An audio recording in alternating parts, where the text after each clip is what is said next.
Hey everyone, here ৰাতিপুৱাৰ পৰা ডিউটিত লাগি গৈছো।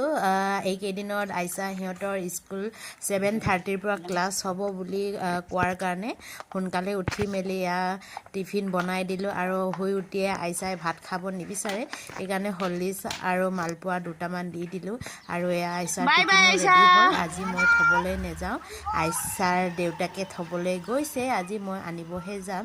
আৰু আইছাক স্কুলত পঠোৱাৰ পাছত অকণমান ৰাতিপুৱা খোৱা বোৱা থাকিলে তাকে মই বাচনকেইটা ক্লিন কৰি লৈছোঁ আৰু ভাত চব্জি বনাব লাগিব কাৰণ আনিবও যাব লাগিব। এইকাৰণে মই কৰাৰ পাছত ৰেডি হৈ গ'লোঁ স্কুললৈ যাবলৈ, মানে আইছাক আনিবৰ কাৰণে।